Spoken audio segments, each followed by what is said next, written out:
Please stand as you are able for the reading of the gospel.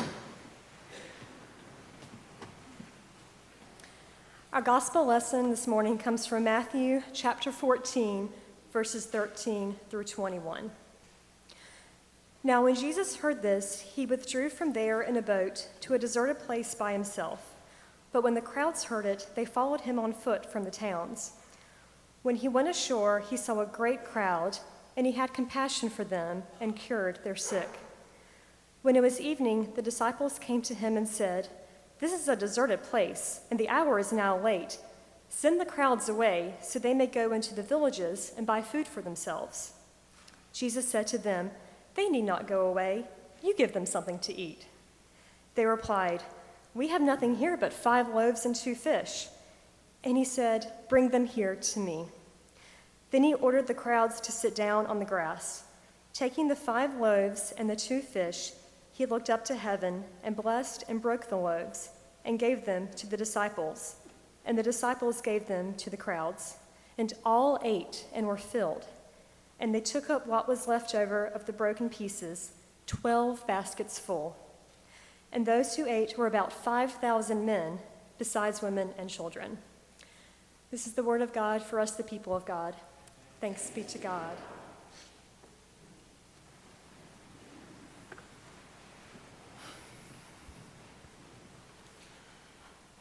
I invite you on this morning to hear these words. "Mama, I'm hungry," I complained one afternoon. "Jump up and catch a cranger," she said, trying to make me laugh and forget. What's a cranger? It's what little boys eat when they get hungry, she said. What does it taste like? I don't know. Then why do you tell me to catch one? Because you said you were hungry, she said, smiling. I sensed that she was teasing me and it made me angry. But I'm hungry, I want to eat. You'll have to wait. But I want to eat now. But there's nothing to eat, she told me. Why? Just because there's none, she explained. But I want to eat, I said, beginning to cry. You'll just have to wait, she said again. But why? For God to send food. When is he going to send it? I don't know. But I'm hungry. Please pray with me.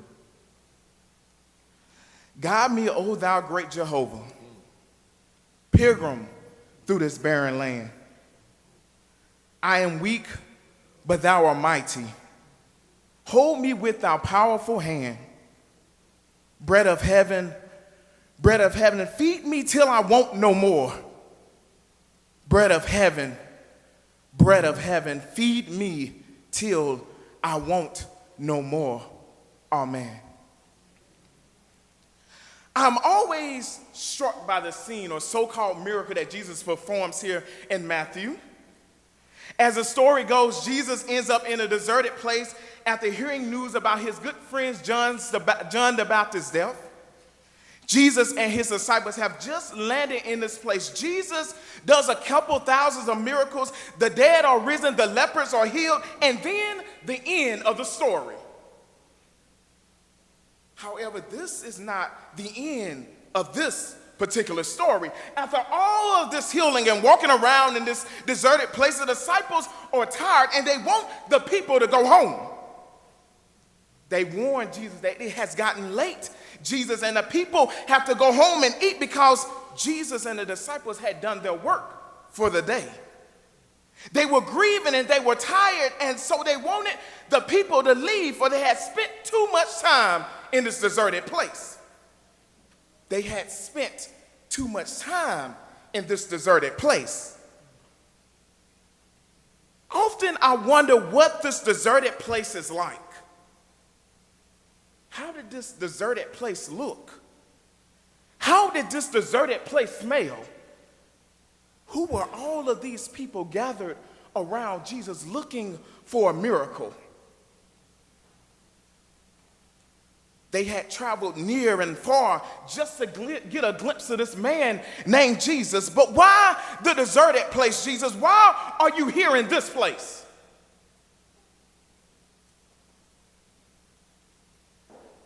The deserted place is many times the forgotten place. It's usually the forgotten places that include forgotten people that are pushed to the margins of society by a government that devalues their humanity and only sees them as an issue. Hear these words by Richard Wright when he says, "I was hungry and he knew it, but he was a white man, and I felt that if I told him I was hungry, I would be revealing something shameful about myself." Yet Jesus shows up there though. The deserted places are again and again seen as the uncomfortable places that houses the individual that society has deemed as unworthy, incapable, and not good enough. Once again, hear the words of Richard Wright. "In me was shaping a yearning for a kind of consciousness, a mode of being the way of life about had said could not be, must not be, and upon which the penalty of death had been placed." However, Jesus shows up there though.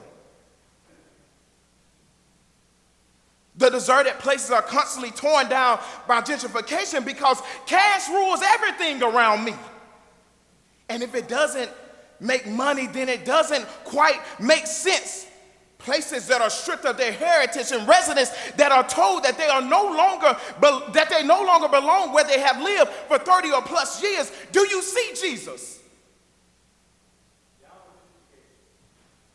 Can you see Jesus? Jesus had compassion for the people and cured their sickness.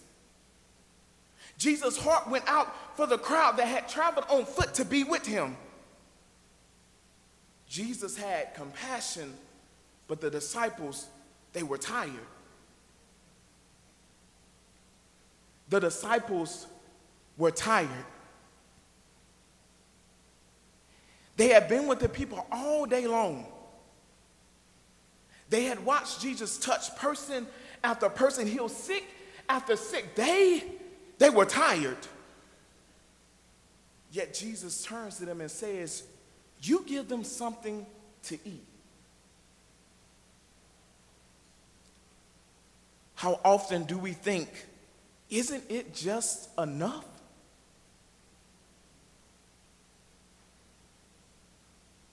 Isn't it just enough? Maybe $1 to this homeless person, or 50 towards this feeding ministry or pantry ministry, or maybe $100 for the Good Samaritan Fund. Is it not enough? Isn't it enough? How often do we think money is the answer? How often do we confuse our plenty for shortage? How often do we store up the extra that we have because we're in fear of losing out? How often do we confuse our comfortable living with God's faithfulness? Isn't it enough, Jesus? Haven't we done enough, Jesus?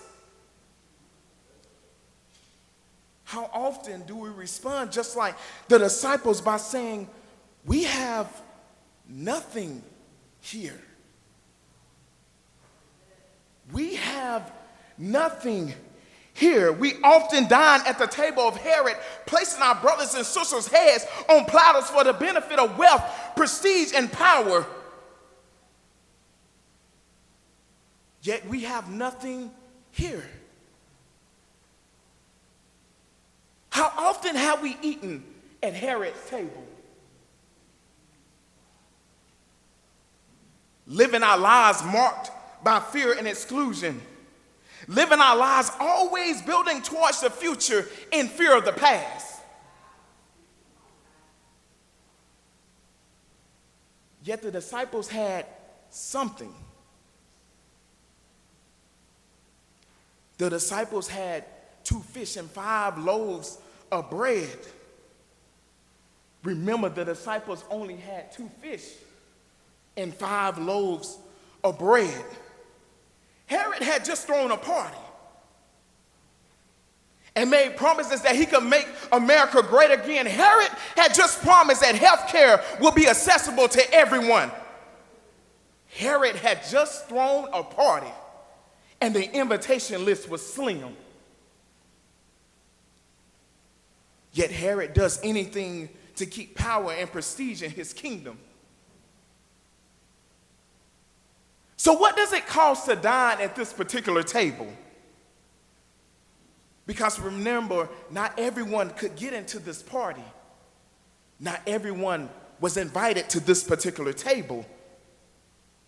Because see, in order to receive an invitation to this party, in order to get the invitation to dine with Herod, you have to act a certain way, live a certain way, adopt a certain posture towards life and others that continues to take life rather than give it. So the question for us on this morning is, what table are you eating at? Where do you decide to sit down and dine at? How many times do we find ourselves at Herod's table in this life? Searching and seeking, killing and taking, drinking and dancing, laughing but never dying. Searching and seeking, killing and taking, drinking and dancing, laughing but never dying. But what does it take to dine at God's table? What does it take to participate in the life of Christ? Remember, the disciples were tired, and Jesus tells them to feed the people. And I'm pretty sure the disciples, after dealing with their good friend's death, thought to themselves that they had already done enough for the day. Jesus had already done enough for the day. For it says that Jesus cured the sick, and maybe that was just enough. Shouldn't that be enough? We gave them food. Isn't that enough? Shouldn't that be enough? We gave them money. We gave them all that we had. Isn't that enough? Shouldn't that be enough? We shouted and we protested. Isn't that enough? Shouldn't that be enough for the cause? The disciples were thinking that Jesus had done enough. And it was a far stretch for Jesus to tell the disciples to feed the people. Because I think Jesus, in his Jesus way, could have done this himself. Jesus could have found the bread himself and broke it himself and fed the people himself. However, Jesus tells the disciples to feed the people. Jesus offers the disciples the opportunity to die to themselves.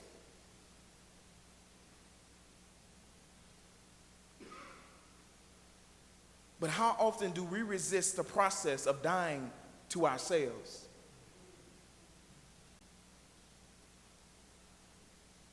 How often don't we really enjoy the process of dying to ourselves?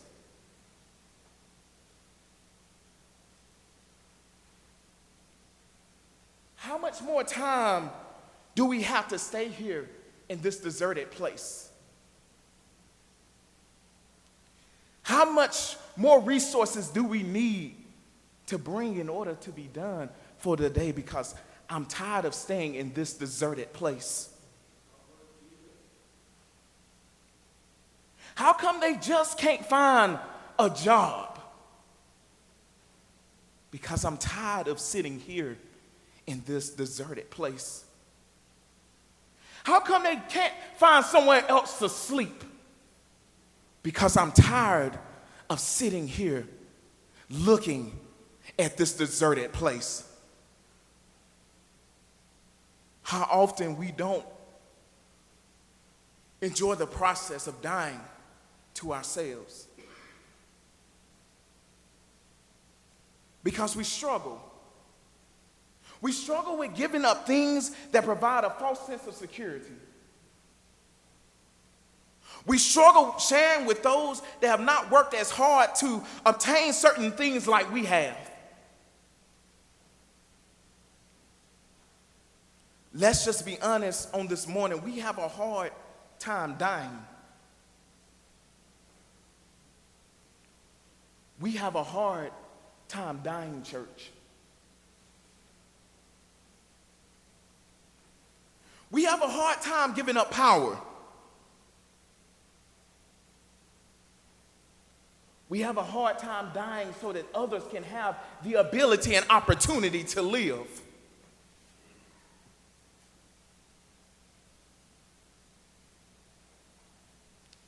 You have to see that the disciples had to die in that very moment, in that particular conversation with Jesus, because it was no longer about them. It was no longer about how tired they were and the amount of time they had spent in this deserted place, because Jesus told them to feed the people. It didn't matter how uncomfortable they felt in that very moment. It did not matter how they felt or what they seen at that very moment. God's table was being created right in a deserted place. God's table was being created right in that deserted place. And in order for the disciples to participate in the life of Christ, in order for the disciples to participate in this feeding process, they had to get over themselves.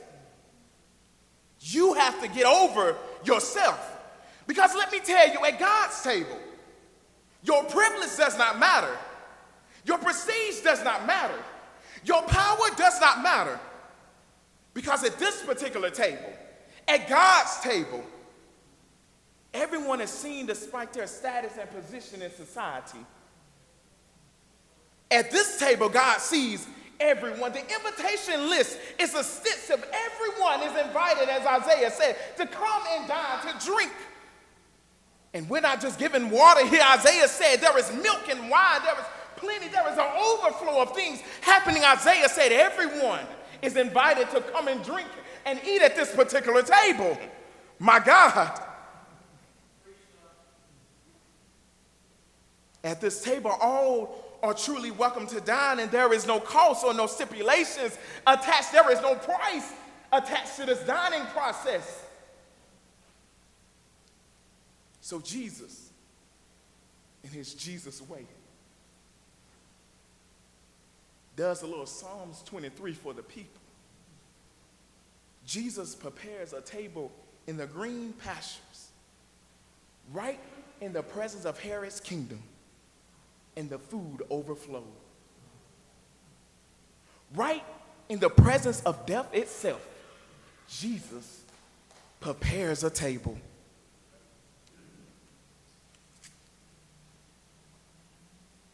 At God's table, there is plenty. At God's table, there isn't a price. At God's table, there are no restrictions. Yet at God's table, we are called to give up the very things we hold dear. At God's table, we are called to give up the very things that we hold dear. At God's table, we are called to not hold on too tightly to the things that bring us temporary gratification. We're not told to hold on to the things of this life. At God's table, we are called to see the world differently and to see our neighbors differently. We are called to sit with the outcasts. Jesus does it. We are called to dine with sinners because Jesus does it. We are called to die so that someone else can live. Jesus does it.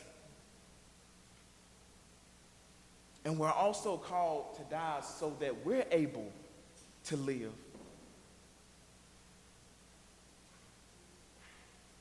So on this morning, as we think deeply about what it means to dine with others, as we think deeply about what table we are eating at and whose house we're eating at, ask yourself the question, are we eating at the right table? Are we dining at Herod's table often in this lifetime? Or are we present at God's table?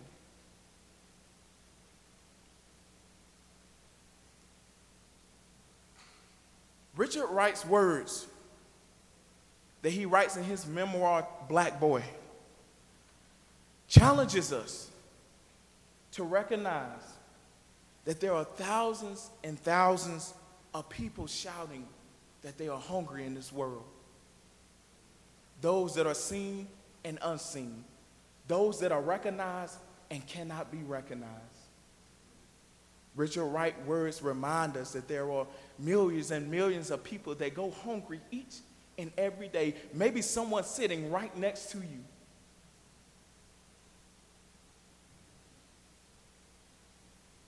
And while all these people are shouting that they are hungry, we sit back and we declare that we are full.